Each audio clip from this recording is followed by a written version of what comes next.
You know, I do realize this. When things are said, usually it's really like just first world problems.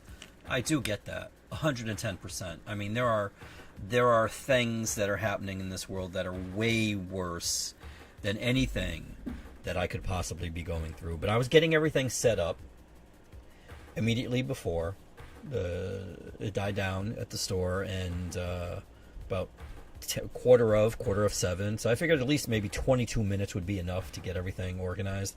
So I made sure to, make sure all the images were there, and everything was just, working, and the levels were set so it didn't sound too loud. And I still got to work on having the background audio louder at the countdown, and then when it comes to the screen it normalizes.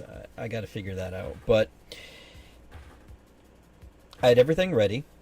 I had the stream, what is it called, social something, and right now it's like literally, it's still the extension is still loading. It's called Social Stream Ninja, and usually it works. Last week it was working, but this week for some reason I did reboot the computer and start it up again, and everything came up. The OBS was functioning, working, and now for some reason this thing is not ninjaing. It says the extension is loading, and it's been saying that for the past 5 minutes. So chances are I won't be able to put chats on the screen. I apologize, but I do see them. I will acknowledge them definitely, and yeah, we'll move on, because I've already wasted enough time on my first world problems. And as always, we're going to start with DC. Hosea, what's going on? Here is, there's DC. That's it. There you go. No, I'm just kidding. Absolute Green Lantern, issue number... Now, I don't know why it does this. The images come directly from DC. DC sends retailers a newsletter, and thankfully, this is the one of the few things that DC gets right. On the bottom of this newsletter, there are 2 links.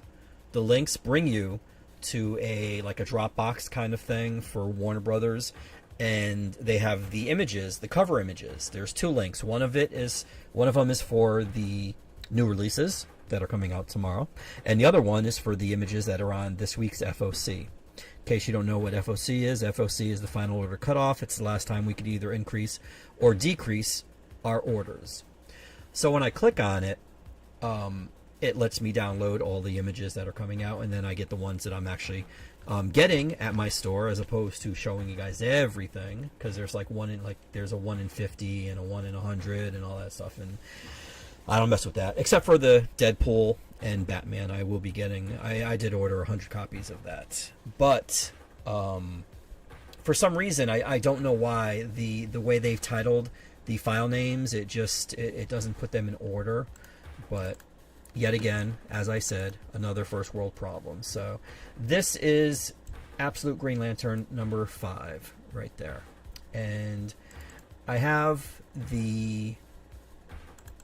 I have a program called ACDC, not ACDC, the band, ACDC, which is a photo manager. And what it does is it embiggens these things so I can see it. So I can tell you that Ewing and Lindsay are doing this here. Now, if it's Al Ewing, I don't know. I apologize, whoever is reading this. I'm stuck on issue number 2. I haven't gotten any further than that, but I can tell you that this is issue number 5. And here's a pretty cool variant, if I remember correctly. Let me see if it's on. See, and that's the other thing too. It doesn't list who does the variants. Terso. Where is it? There it is. Terso. TIRSO did this variant, and I believe this is the cover that I ordered for myself. Here we have Absolute Superman issue number 10. Number 10. Where is it? There it is. Jason Aaron and Di Giandomenico is doing the art there. Areola is doing the inking, I suppose. And on the cover, it looks a little like Brainiac there, doesn't it? Wouldn't you say? I think so. Birds of Prey is up next, and this is issue number 24. And I will stop telling you who's doing the writing here. Thompson and Basri. I think it's Simon. I don't know. Basri. Cifuentes and Lucas handle the remainder of the stuff. And I don't know who did this cover, because it doesn't tell me. Oh, wait, there we go. Sorry. My bad. I take it back. On the bottom in the UPC, it says very smallly, cover by Annie Wu. There you go. Annie Wu did that cover. Oh, yes. This is a variant cover, and I'm going to slaughter this gentleman's name. I know it. Kyung Young Ohm. No, Kyu Young Ohm is the one that does this. And I followed him on Instagram and Twitter long before. I'm glad he started doing covers, because I like his stuff. And that is the variant for Birds of Prey. And this is the one that I ordered for myself. I think I might have gotten some more for the store too, but I definitely got one for myself. Batgirl issue number 10 is up next. And this is written by Bromball with art by Miyazawa, and David Talaski did the cover here. There. Cheetah and Cheshire team up to rob the Justice League. Now it's Greg Rucka, who okay, yeah, but Nicola Scott is doing the art, and I love her stuff. And I believe she did the cover too. Yes, she did this cover. So. Oh wait, it went back. Why did it go back? That's weird. Here we have Detective Comics. Now this is a facsimile of issue 880, which was written by Scott Snyder, and art and cover by Jock. There's also a, I don't know if I left it up here. No, I didn't. Okay. There's also a blank variant cover for this, and there is a foil variant for this cover that looks really cool. And apparently this sold for a lot of money. They auctioned off the cover recently, and I think Jock isn't getting any of it, which is disgusting, I guess is a word you could use to describe it. Justice League versus Godzilla versus Kong Part 2 is here. This is issue number 3. And the cover was by the series artist, Christian Deuce. And Luis Guerrero did the inking on this cover. Here's a variant cover. This one is by, this is annoying, by Riccardo Federici.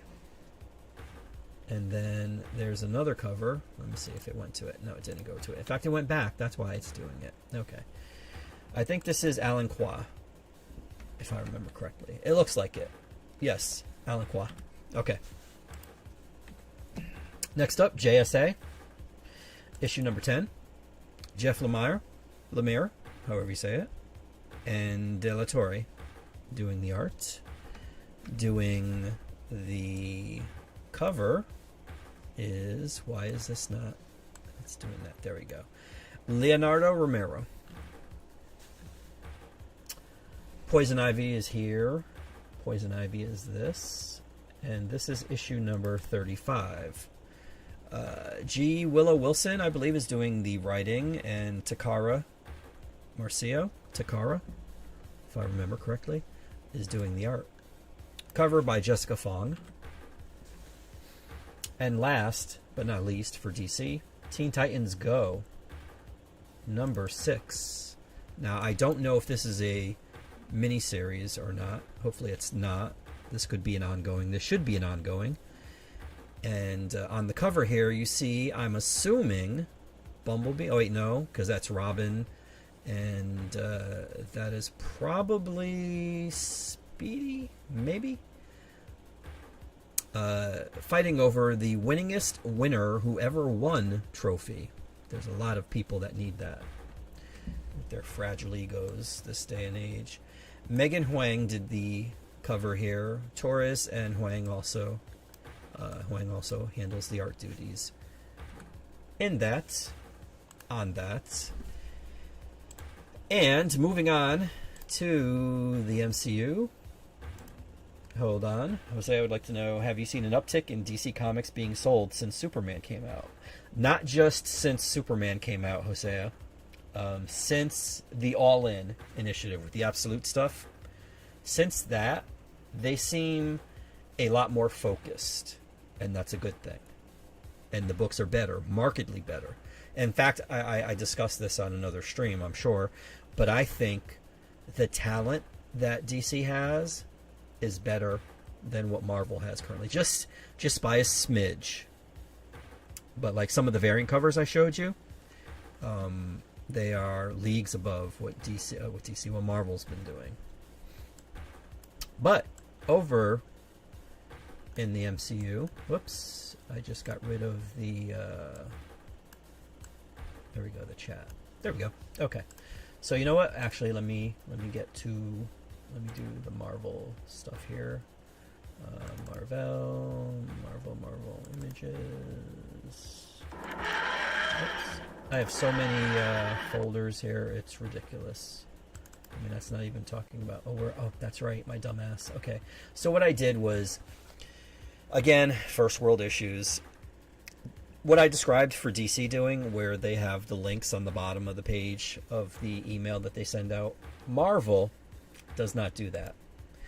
Marvel, what they do is that they have the images on, where's the OBS? They have the images on the site that I order the books from, which is Penguin Random House. And I have to download each image individually. And the images that are there, they are not in JPEG formats. They're in TIFF files. And those are higher res. But again, it's more of a pain in the ass because I have to do each one individually.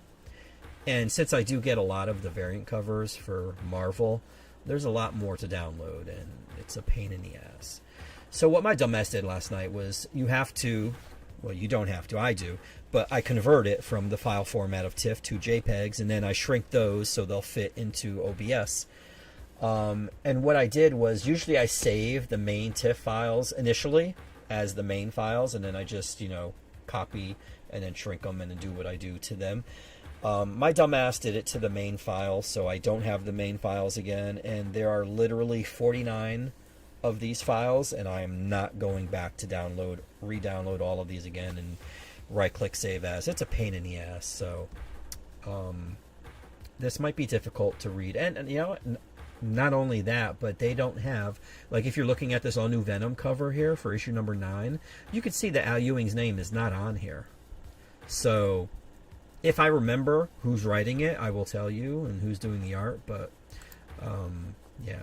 They don't do that. They'll leave the logo there, but they don't put the other information there. But yeah, I can tell you that Al Ewing is writing this issue though. And this is a J. Scott Campbell. They're doing a series. It's called J. Scott Campbell Just Spectacular Collection. As you can see, the JSC there. And this is Venom, clearly, right there. Here we have Amazing Spider-Man issue number 9.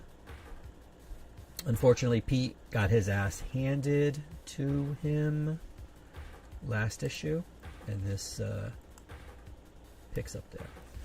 What about an uptick in Fantastic Four comics being sold? Asks Hosea. I will say the traffic has increased, yes, but Marvel comics always sell, and I'm not being hyperbolic or what's it called, a shill or something like that. Like literally, I can keep the doors open with just Marvel and DC. More so Marvel. Marvel outsells DC drastically. But DC has, like I said, since the All-In stuff and the Absolute stuff, they've gotten better. The quality is showing in the sales. So that's a good thing. This is Absolute Spider-Man number 9. Oh, and this cover is by John Romita Jr., in case you didn't know. JR. And here we have the J. Scott Campbell variant. You're going to see a bunch of these this week. There's going to be a bunch every week. I think they're doing 25, maybe 28, maybe 30. I don't think more than 30. Not more than 30, but for J. Scott Campbell fans. Here we have Captain America, issue number 2. Zdarsky, still handling the writing duties. Here's the J. Scott Campbell variant. And then we also have a John Tyler Christopher negative space variant. That's what they're calling this. Up next, we have a Marvel Premiere Collection for Civil War. For those of you that may not have read the book but saw the movie, it's similar but different. You'll enjoy it. Steve McNiven's art is phenomenal. Daredevil, Cold Day in Hell, issue number 3. This is the final issue for this 3-issue mini-series. Mini-series. Like smaller than mini. Because usually the baseline is 4 issues, mainly 5, sometimes 6, sometimes 8, sometimes 9, sometimes 12. But 3? That's really weird. But this is also Steve McNiven. And I'll take it. McNiven doing art? Absolutely. Here is a variant cover for that. This is Daniel Warren Johnson. So I ordered a bunch of these because I like Daniel Warren Johnson's art. And Giuseppe Camuncoli right here. It was very hard to choose which cover I wanted. So I picked this McNiven, and I also grabbed this one too. This one I really wanted to take, but I'm like, dude, like 3 copies of the same book just because of the cover? That's ridiculous. But some of them, I mean, just can't, you can't deny. Oh, and there's also this Peach Momoko Marvel Rivals variant. And I'm assuming that's Punisher. Up next, we have the final issue for Deadpool Kills the Marvel Universe one last time. Spoiler alert, it might not be the last time. Gwenpool number 4 is up next. Helverine number 9. Number 9 for Helverine. Wow. And there's also a really badass J. Scott Campbell Ghost Rider variant. Right there. Marvel Rivals. This is Hellfire Gala number 1. Is right there. I want to say the cover looks very Simone DeMeo-ish, but I couldn't tell you if that was Simone's cover. I can tell you that this is Adam Warren doing this particular variant right here. And this is the Aka, a.k.a. Emma Frost variant. And I think they just added Emma to the game. I wouldn't know, but here is Chrissy Zullo's Squirrel Girl, Ben Grimm, Rocket, Jeff the Shark variant. And then I have this one. This is the NetTease Games Marvel Rivals variants. I wish you could see it bigger. Hopefully your screen is big and you can see how awesome this cover looks. But yeah. Hosea says Helverine looks sick. Helverine. Let me see. I don't remember. Yeah, oh, if you're talking about the J. Scott Campbell one, or even the other one. The other one looks good too. But yeah, definitely the J. Scott Campbell one looks good. Is Marvel Rivals one of the most overrated, repetitive games ever made? Well, let me tell you this, Hosea. It is repetitive. very repetitive, extremely repetitive. I mean, even Fortnite can be repetitive, but it's still open world, so there's different stuff you can do. Like, you can get in, and the goal of Fortnite is to be the last man standing, but you really don't have to do that. You could do whatever you want. You could just literally drive around for the entire, however long it takes. You don't necessarily have to participate in the carnage. But you could. But with Marvel Rivals, like, it's literally the same thing over and over and over and over. And there, if you don't participate, because you're part of a team, I think it's like, 5 people per team, 6 people maybe. And I think they can kick you or demote you or degrade you or whatever. And it's just, the graphics are phenomenal. The character designs are phenomenal. All of that stuff, they get high marks for that all day from me. And the fact that they utilize storylines and character designs from the comics, like, incredible. But the gameplay is so, it's bad. It's just bad. It's bad. Here we have Moon Knight. Moving on. Moon Knight, issue number 11, Fist of Khonshu. Here's a variant. This variant is by... And you have no idea how much it hurts me to say that. Like, I feel bad that I don't like... I should like this game. Like, just the graphics alone. Philip Tan did this variant cover right here. One World Under Doom, number 6. Boy, ever since... I think it might have been Alex Ross. Maybe might have been the first. At least that I noticed. That did this cover where, like, people were stretching Reed's face out. And here's another one. This is Doom doing it.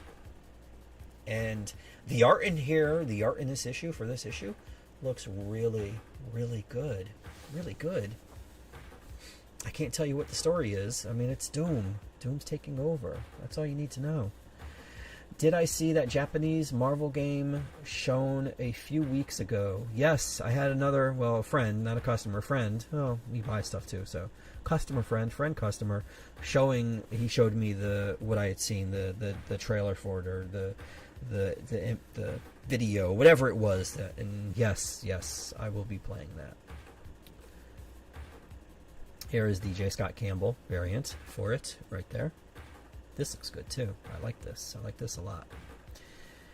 And then we have this cover. This is the Marco Cicchetto foil variant. Now, I don't know if this is a regular foil or if they did one of those spot foils for like DC has done.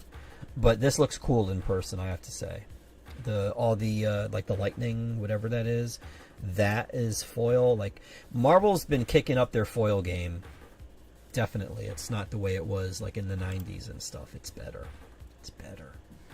And here we have a Marvel Rivals cover.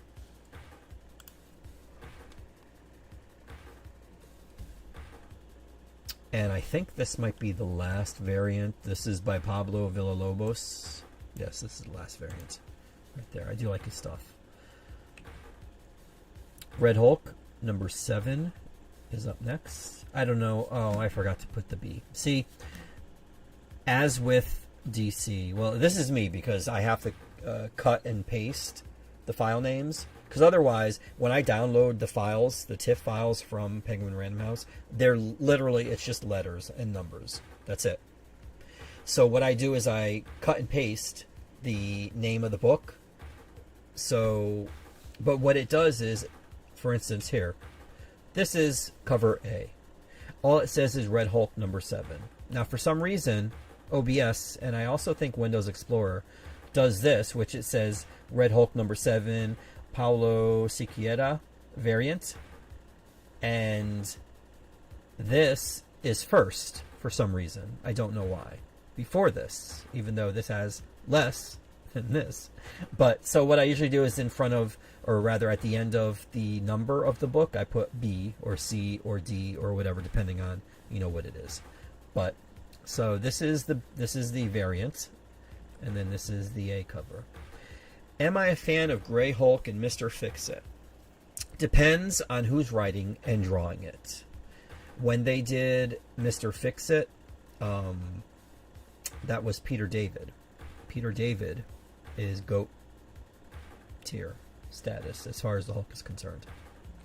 So here we have Star Wars Legacy of Vader #7. There's cover A. This might be Derek Chu. I can't tell you. Let me see. Yeah, I see a signature. Okay, only because I see a signature, which is right under Kylo's left leg. That's Derek Chu. However, I like this cover better. Now, Derek Chu did a store exclusive variant cover to Batman 108 that I did. I had him draw it, and he did an homage to Harley Quinn's first appearance in Batman Adventures. But this one here is by Karen Darbo, and I think I like this because it reminds me of David Aja somewhat, just the way it is. I don't know. And this one's like, meh, it's okay. But yeah. Moving on, Storm #11 right there. And then I have this really nice, okay, I'm going to slaughter this name, Jung Young Yoon variant. I should say the Yoon variant. Here we have Superior Avengers. Now I know, as always, this is Superior Avengers #5. Whether it's the last issue or not, I don't know about that. I can tell you that that is Doom and Killmonger, an alternate Killmonger. And yes, that Killmonger is female. And yes, it looks like she's about to drive a knife in the back of Doom, but that's okay. We'll allow it. Ultimate Wolverine, issue #8, is up next, as well as an Andrea Sorrentino variant, which I do dig a lot. Ultimate X-Men #18 is right there. Uncanny X-Men, #19. Marquez's art in here looks really good. Really, really, really good. Really good. There's also an Art Germ variant with Jubilee on the cover. But most importantly, if you saw the thumbnail, you know where I'm going next. Now, to be honest with you, I was going to put the Ohm cover, the Birds of Prey cover, because I just like his stuff. But there's no way. There's no way I would ever not put a Rogue cover on the thumbnail. Unless, like if Rob Liefeld was drawing it, not going on there. Not going on there at all. At all. But J. Scott Campbell and Mark Brooks are two of the artists that do Rogue stuff all the time. And I thank the Lord they are good artists.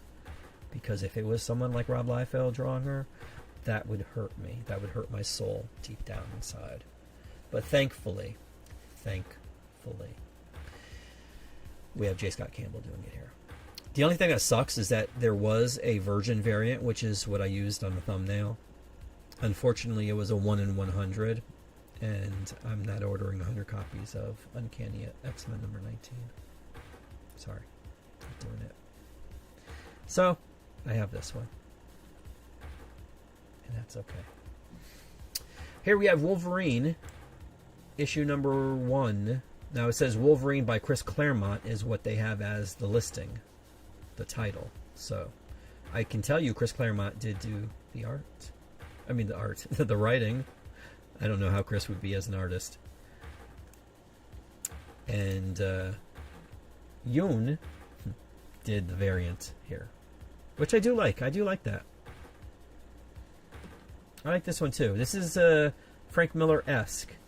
I don't think it was Miller. I'm almost positive it wasn't. Let's see. I can't see. It's kind of... Oh! Could it be? Okay, it looks like this might have been Steve McNiven. I don't quote me on that, but the signature looks like McNiven's. If that's the case, I approve. I approve of both of these covers. So, can't go wrong with either cover. Pick one. There is no wrong answer. Up next, and this is the final book for the books portion of Marvel, we have Wolverines and Deadpools, number 2. Why? I don't know. But if you are a fan of Wolverine, and if you are a fan of X-23, then you're going to appreciate the Wolverines.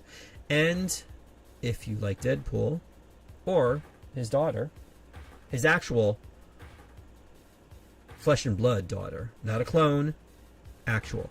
He actually had relations with an actual female, and they produced his daughter. Then you're going to like this book. Jose said, I have to like Anna Paquin because she's from New Zealand. LOL. I did not know that. I did not know that. And here we have the Steven Segovia variant right here. Okay. Not bad. I like this one a little bit more. Because it has... Well, I won't spoil it, but the villain of the piece is in the background there. And I don't want to spoil who it is if you don't know. If you've read it. We'll wait till tomorrow. But there you go. That's it for Marvel. However, Marvel comic books. There are also posters. One of the things that I appreciate Marvel for. And look at this. Look at this. Black Hat.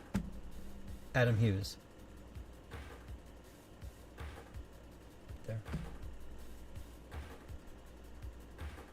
Gorgeous. Here we have Art Germ with a Marvel Rivals.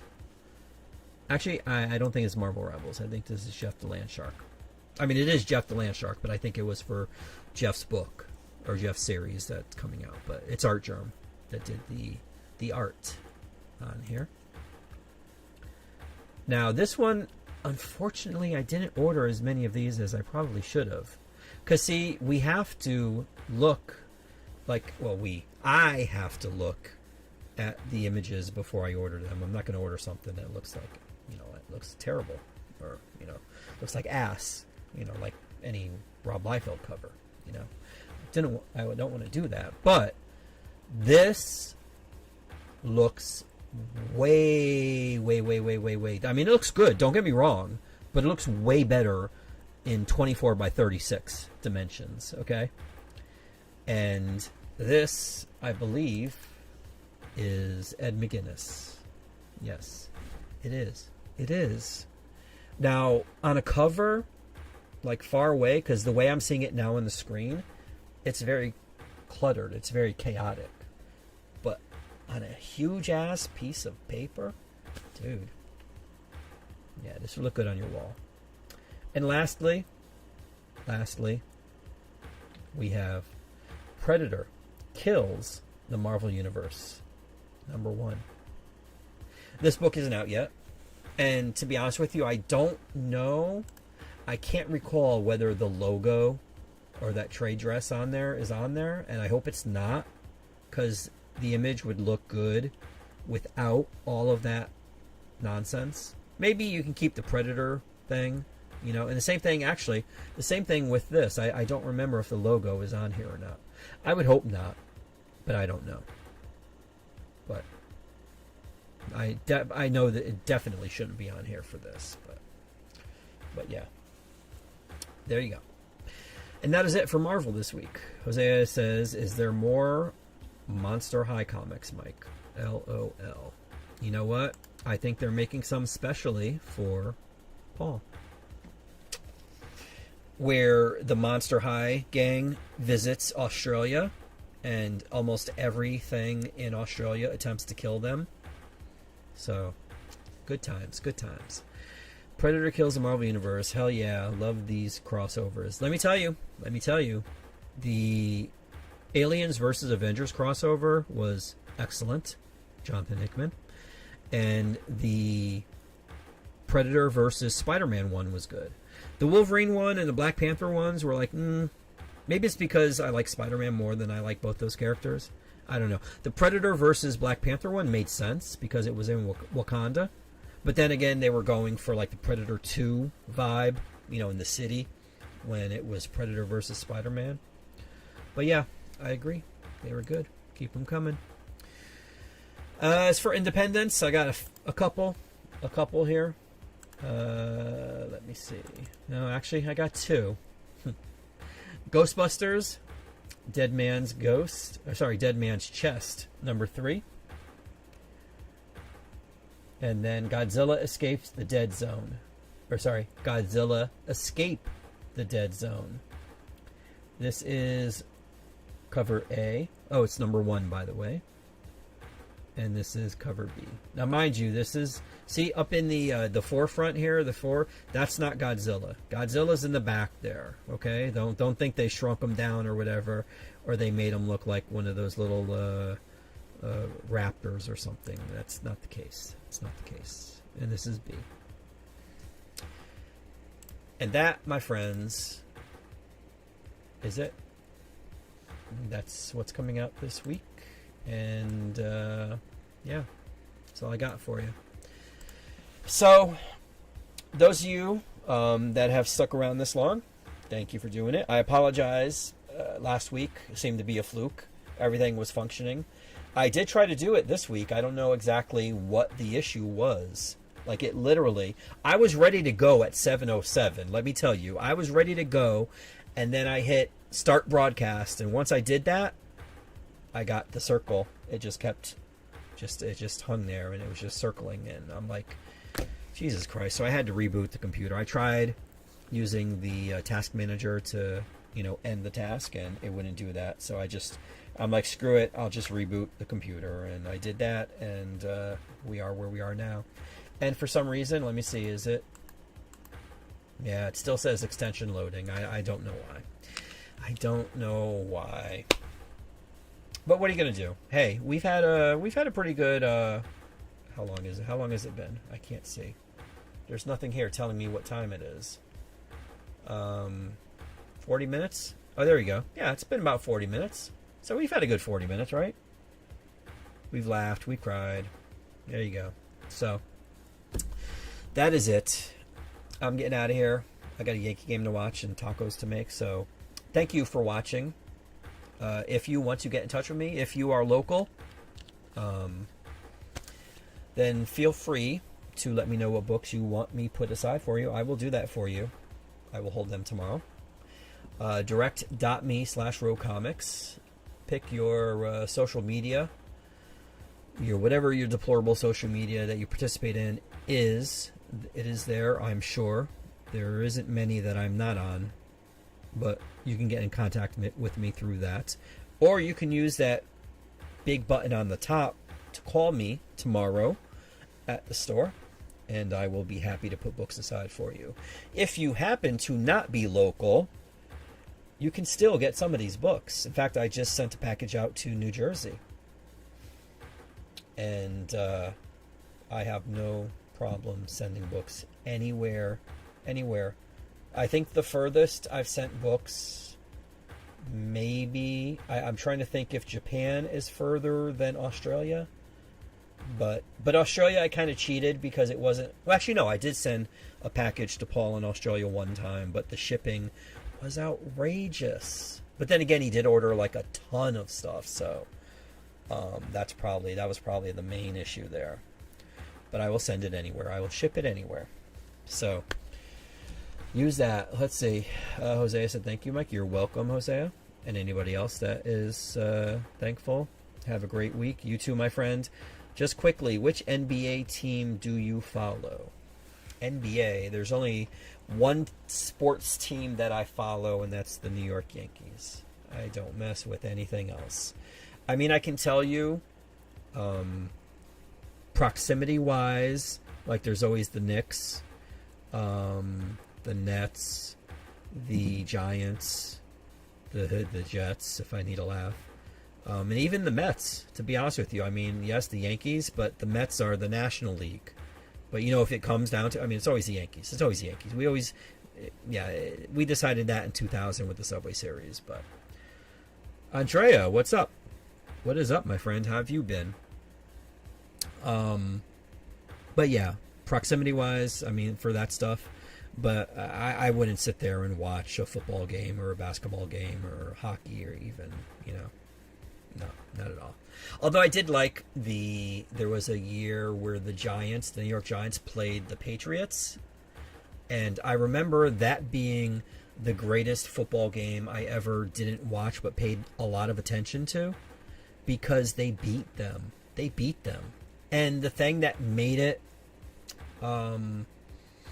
the greatest was that the Patriots had shirts and merch already printed, which said, like, well, I don't know how many games there are, like maybe 20, 19, 20, maybe 25, I don't know, whatever it was. But they had like 19-0 or 20-0 or whatever it was, and merch printed, and they lost. The Giants whooped their asses, and they lost.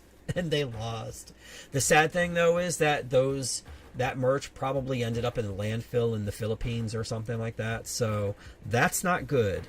But what is good is that they got their asses handed to them. So that's the one game that's not Major League that I paid attention to. But yes. That's good to hear, Andrea. I'm glad you're fine. I'm glad. Fine is good. I guess fine is good, so I'm glad you're fine. I mean, good would be better, you know, but great would be even better than that. But fine is okay. Hosea said, I might try watching the Yankees too today for no reason. Yeah, the way they've been playing, I don't know why. Pickle's been, I mean, I do have MLB .TV, the free version, because apparently T-Mobile doesn't count the fact that I don't pay an outrageous amount of money monthly for their service. I only pay $10. I didn't qualify for the free MLB .TV season pass that they give away, because they give that away to T-Mobile users. I won't shit on T-Mobile, because I still prefer T-Mobile to AT&T any day of the week, but it was disappointing. I mean, I guess since I only pay $10 a month, or is it 12? Whatever, $10 or $12 a month for service. It's what unlimited talk and text, and the gigs, the data is only like what 10 gigs, I think, or something like that. And I don't really use that much because I'm always at the store, or I have Wi-Fi, so I'm always like I don't need it. So it's literally just paying money for no reason. So let me think. Do I want to pay $35 to $40 a month, or $10 to $12 a month? Like, you know, with just, with limited data, at least, you know, when I'm out and about. And I really don't use it that much. So, you know, I don't need it. Stop paying for stuff that you don't need. This is how they get you. Now, mind you, I am losing the free MLB, but that's fine too. Like, you know, whatever. But yeah. All right, that's it. I'm getting out of here. I really need to get some food, and I also have to start putting the books out for tomorrow. So I thank everybody for tuning in, whether you're watching live or the replay. If you are watching, this is something too that's weird. Let me just get into this quickly. I, for some reason, do have both my Instagram and my TikTok are business accounts, and I guess I did it to get the insights, I guess is what they call it, on Instagram. And let's look at my insights right now for the reel that I put up. Even though I didn't put it up as a reel, I put it up as a post, but it's showing up as a reel, so whatever. It has 286 views.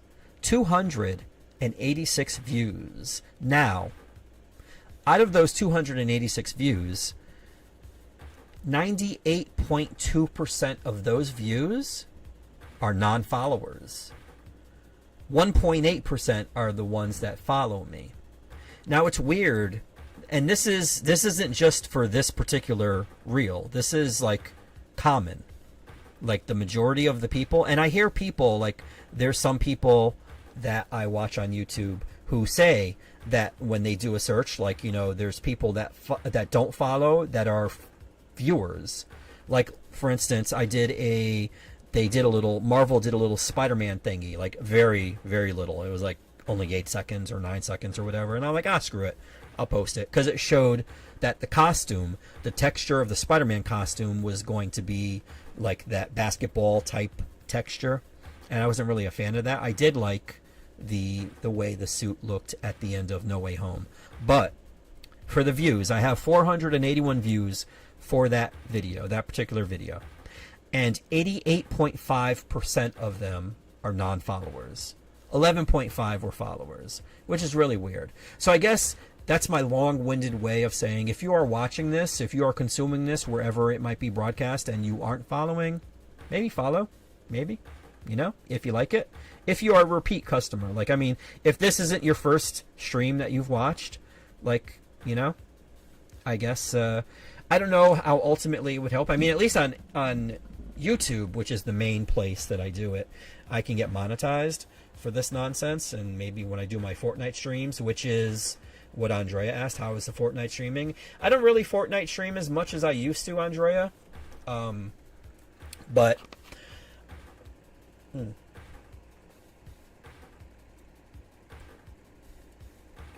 hold on, that took a lot out of me. Okay. But I have done it a couple times this past week because I've dealt with petty individuals. So I'm like, you know what? I'm going to stream. And that's what I did. But yeah, once in a while. Hosea says, so you'd rather watch Nolan than the NBA? Got it. Oh. Oh boy. That's really tough. That's really tough. But oh, look. They'll let anybody in these chats. I'll get a Rivals cover for sure. Sure. People are going ballistic for the new Spider-Man suit for some reason. It looks like every other Spider-Man suit in existence. I don't disagree with that. The only critique that I had was the texture of it again. That was about it. Because it looked like the Tobey Maguire texture. I didn't say, I said I preferred the No Way Home. But again, this is, you're not seeing it in yeah. I didn't say it was terrible. See, I have a customer who, and at this point, I think he's just trolling me because he always talks about how long it takes me to get to the door and all this other stuff. But he sent me a thing about how I guess they based the costume on Alex Ross design or something like that or whatever. So, yeah, I didn't say I hate it. It's just, I was just talking about the texture and how it reminded me of Tobey Maguire's costumes. That was it. And I didn't even say I hated Tobey Maguire's costumes. I hate Tobey Maguire. I've said that, and I'll anybody ask me, I will. Yes, those movies are abysmal, not because of Sam Raimi and the screenwriting or whatever. Those are comic book movies. It's just the people they chose to star as Peter Parker and Mary Jane Watson are not good. That's all. And I will say that. But I didn't have a problem with the costume. I did have a problem with the organic web shooters, but yeah, so.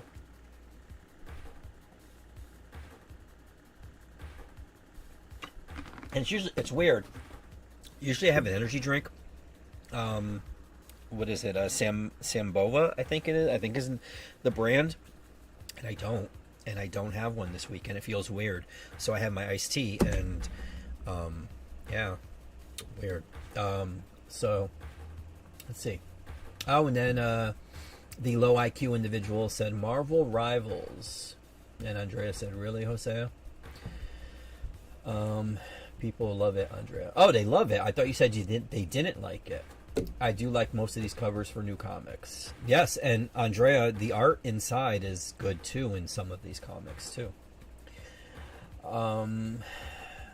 The inbred individual said it's only because it's so much better than his suits from the first trilogy. We've seen similar suits, but it's refreshing seeing Tom Holland have the classic look. Wow, I thought you were gonna shit all over that. I take it back then. Your IQ is only moderately low. But yeah, no, again, in my post, I literally was just talking about the texture of the suit. It looks like the basketball texture that what's his face, Tobey Maguire had. That's it. Jeez. I asked my wife if she wants to watch the Raimi Spider-Man movies in the theater with me. She said no. That is a woman worth marrying. Yes, absolutely. No. And I hope she followed it up with some other choice words too. Because, don't get me wrong, it's Sam Raimi. His direction, there's nothing, like, kind of like even, and I said this too about X-Men First Class.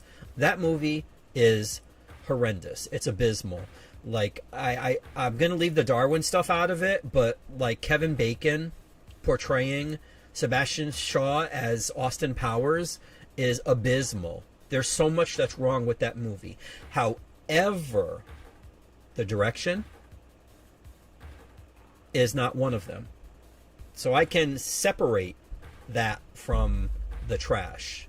And I can't, I can't even remember who directed First Class now. But I know it was the guy that did Kick-Ass and Secret Service, or sorry, Kingsman. What's his name? Now it's going to bug me. Why did I even bring this up? But I can say that. But with those first Spider-Man movies, like they needed a better actor. They needed a better actress. It was just Matthew Vaughn. Thank you, Jose. Oh my God, it was killing me. Yes, Matthew Vaughn is a competent director. He's really good. And the two Kick-Ass movies were good, despite, what Jim Carrey said. I mean, you're in a movie that is like nonstop graphic violence, like, and you're talking about, like, I trust me, gun control. Yes, obviously we need some sort of legislation in there to make it harder for people to get guns. I mean, we could do what Australia did, but Matthew Vaughn directed those movies well. He directed X-Men First Class well. It's just the content of the movies was abysmal. It was terrible. It was awful. It was about as bad as Marvel Rivals is. So, honestly, when it comes to X-Men First Class, it's not a good rewatch compared to like the other X-Men films, as much as you hate them, Mike. I honestly don't know, because I haven't gone back to rewatch any of them. And it's kind of like the Star Wars prequels. Like, those Star Wars prequels are terrible. And I can say a complimentary thing about Phantom Menace because it's Darth Maul. And then even Revenge of the Sith, I do appreciate the fight between Yoda and Emperor Palpatine. But Attack of the Clones is the worst Star Wars content, and I'm even including the sequels. But I'm trying to think. I mean, well, with the Raimi movies, like, you have Willem Dafoe as Green Goblin. I really don't care about Franco. Like, he was useless. But Willem Dafoe is good, and Raimi's direction again. And the second one, Alfred Molina, and again, the comic bookiness of it definitely needed a different actor as Spider-Man. The third one is pushing it, but I still don't mind Raimi's attempt to do everything they wanted him to do. But yes.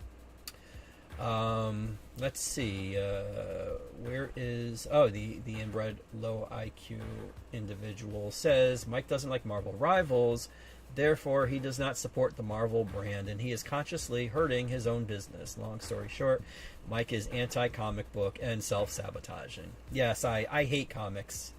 Comics are one of the worst things ever created in the history of literature. You are correct. Low effort bait pickle. Well, pickle is nothing but low effort, Hosea. Okay, if you knew Pickle the way I know Pickle, you would know how low his effort is. In fact, if you think low effort is low, he can go even lower. Okay. X-Men First Class is a top 20 see, exactly. X-Men First Class is a top 20 comic book movie of all time. Look at that. Even my YouTube is telling me that the video maintains smooth streaming or whatever. Even them, it's like, please stop this. Like, just end the stream now. He says he's actually being serious, Hosea. And, yeah. Yes. That is a philosophical pickle in a nutshell. All right, guys. With that, I really, really, really need to go make a taco. Or 3. Or 4. So, I'm going to go do that. And also get ready for tomorrow. If I am your local comic book store and you are watching this, I will see you tomorrow. And like I said, you can get in touch with me tonight. Send me a message through Instagram. I don't know. I think I might get notifications from Twitter, so you could try doing it Twitter. But Instagram and Facebook, the two most. Or yeah, TikTok doesn't notify me that I get messages, so that might not be a good way to go. But otherwise, yeah. And if I'm not your local comic book store, well, have a good new comic book day tomorrow, wherever you might be. And there are some good books to choose from. So that's it. I'm out. I have nothing witty to say other than, oh no, I don't even want to do that. So I won't say that. But thanks for watching. And you might see me next week.